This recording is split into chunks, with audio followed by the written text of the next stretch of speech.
again, everyone, and welcome to another edition of the Nitro Corner. Have yourself a fresh cup of coffee, and let's get ready to go. I'm Paul, the Nitro Skivers. Glad that you can join us on this beautiful Sunday morning. Today, I'm going to share with you some random thoughts on the 1000th episode of Raw and what happened on SmackDown this past Friday. So, without any further ado, pour yourself a good cup of coffee and let's do this. I'll start out with the DX reunion. I mean, couldn't they come up with better lines than what they've already had? I mean, it's the same monologue. I mean, are you ready? Yes, we're ready. And let's get ready to suck it. Yes, it's over. But couldn't you come up with something original?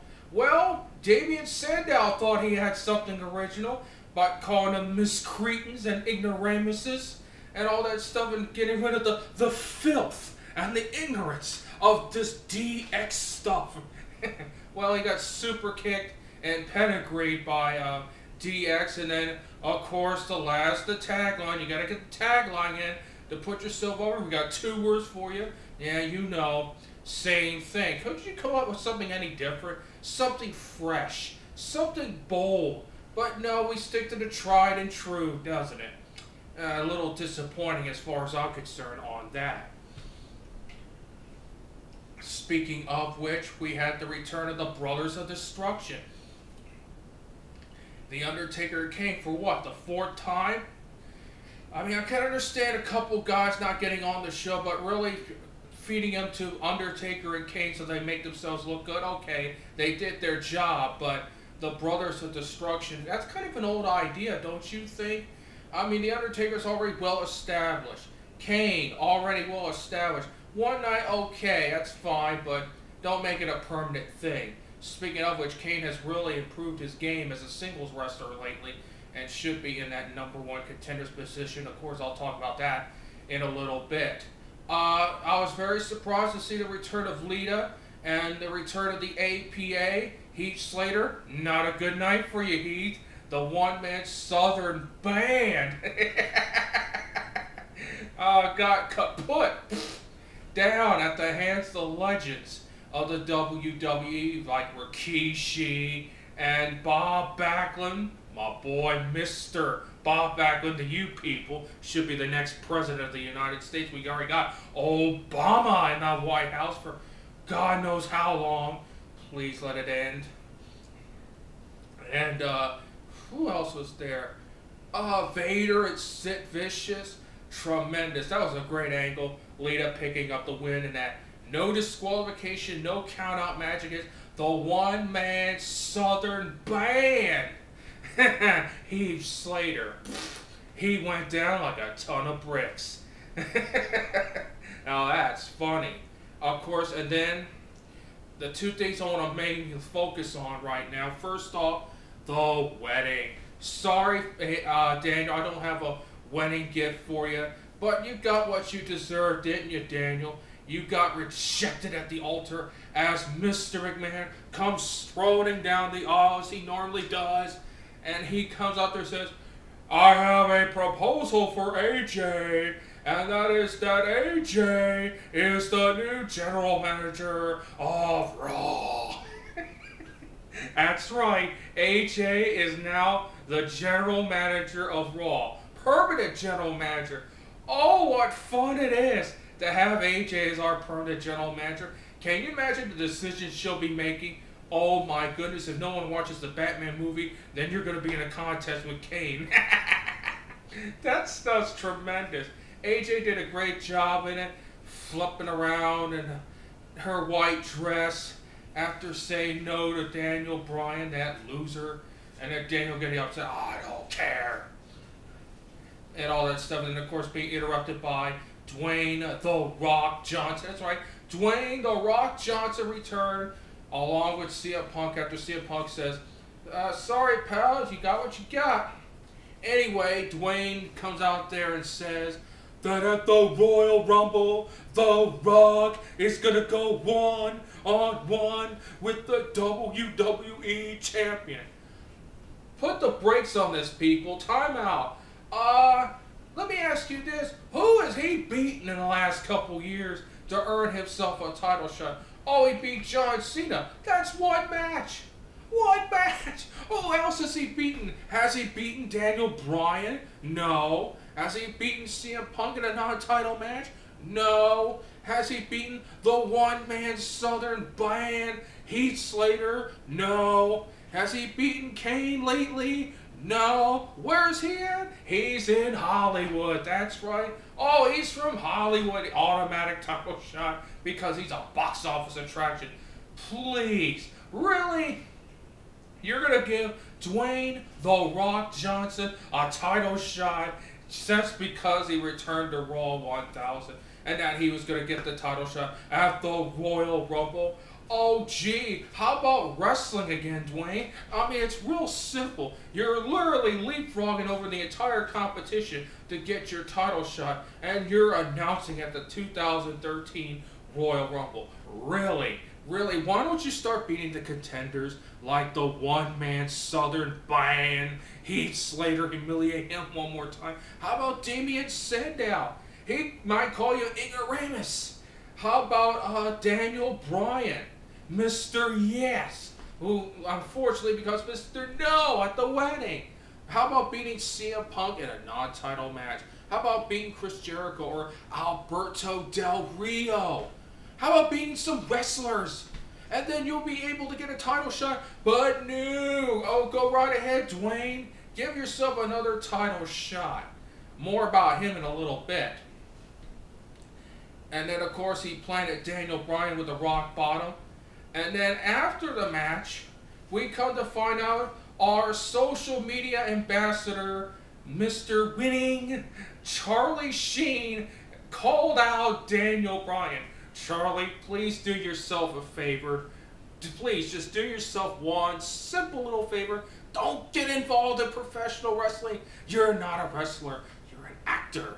You're winning, but you'll be losing if you try to be a wrestler. Please stay in Hollywood. Don't be calling out Daniel Bryan, please.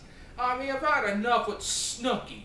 Okay, remember, Snooki at WrestleMania, one move. Really?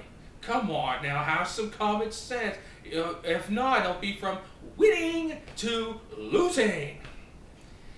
Okay, getting back out of the marriage and AJ becoming the permanent general manager of Raw. Moving on to the main event, John Cena versus CM Punk for the WWE Championship. Well, John Cena has become now the first wrestler to win Money in the Bank, cash it in, and not win. He didn't win crap. He lost the title shot. He lost his chance at the title. He did win the match, but not the championship. Ooh, broke that streak, John. Yeah, we saw you shove CM Punk into the referee on purpose. On purpose. Why? Because you're getting your butt kicked. And that's why people still boo you. Because you're getting your butt kicked. Anyway, yeah, you got out of the GTS hooked up in a nice STFU when the Big Show comes in there, attacks you. Getting CM Punk disqualified, but CM Punk, I believe, had a moment of clarity. Had a moment of clarity and began to realize that John Cena's out for John Cena. CM Punk, while waiting in the corner, he didn't want any part of that. He knew what happened last week to himself. You think he's going to try to injure himself? Really, John? Not happening, pal. Not happening. He saw that moment of clarity and said, hey, I'm right here in the corner. Leave me alone. And then here comes The Rock, or I should say Dwayne The Rock Johnson, coming in there, stealing that thunder, nails the Big Show, delivers the spine buster as he was going for the people's elbow. The moment of clarity come in, and CM Punk clothesline Dwayne The Rock Johnson right on his can. Beautiful, isn't it, people? Hey, Dwayne, why don't you try wrestling somebody once in a while? You want me? Why don't you earn it, punk? Anyway, Dwayne was up there gasping for air, as if he really needed it because he's so in rock hard shape. CM Punk picks him up, nails him in the GTS, knocks him out cold, right on his can. So, Dwayne, how does that taste, huh? How does that GTS taste? Not so good, even with seasoning on it. Doesn't taste too good. So the next time you decide you want a title shot and you're going to get it at the Royal Rumble, think twice before you say it. And if you do get your title shot, oh, let's leapfrog over everybody else, you'll lose some respect for that. You'll lose respect for that. Earn it. Earn it. Come on. Anyway, I do agree with CM Punk's decision to do that. CM Punk is CM Punk. He doesn't let anything go by him. He makes sure that it's all about CM Punk. He is the voice of the voiceless. The movement continues with CM Punk. I don't blame him. Hey, he got beat up last week by the Big Show. Why do it twice? John Cena, you lost. Bottom line, you lost your title shot. You failed in your Money in the Bank bid. Even though you won the match, you've lost the war. Now on to SmackDown this past week, and come to find out through inside sources that there may not be a permanent general manager of SmackDown. Really? Now let me get this straight. In a corporation, in a business, you have to have a leader. You have to have a president. You have to have a general manager, a business manager. There's management in there for a reason, to guide the employees to get the job done. Makes no difference if it's professional wrestling or the local McDonald's down the street. You need management, you need leadership. And to not have a permanent general manager of SmackDown is an atrocity. It is a crime against humanity. Why don't you just say Theodore R. Long is the permanent GM of SmackDown? He did a great job. What are you trying to hide here? Really? No permanent general manager of SmackDown? Really? That's a mistake. That's an atrocity. Theodore R. Long should have gotten that job. But be that as it may, the gods of the WWE have spoken. Whatever. Anyway, of course, Alberto Del Rio once again moves in as #1 contender. Now let me ask you this. Alberto, how many times has Alberto Del Rio won the #1 contendership this year? Twice. Twice. Has he won championship gold this year based on the fact that he's #1 contender? Not once, but twice. Now this is the third time. Twice? No. He has not won championship gold. He needs to produce now, or else he may be considered a big joke as the #1 contender. And that, my friends, the Raw 1000 week in my random thoughts in my mind. Hope you enjoyed that. Well, that's it for this edition of the Nitro Corner. Hope you enjoyed that, along with your breakfast and your fresh cup of coffee. Until next Sunday morning, make sure you brew your pot of coffee. Folgers, caffeinated coffee. No, this is not a commercial endorsement.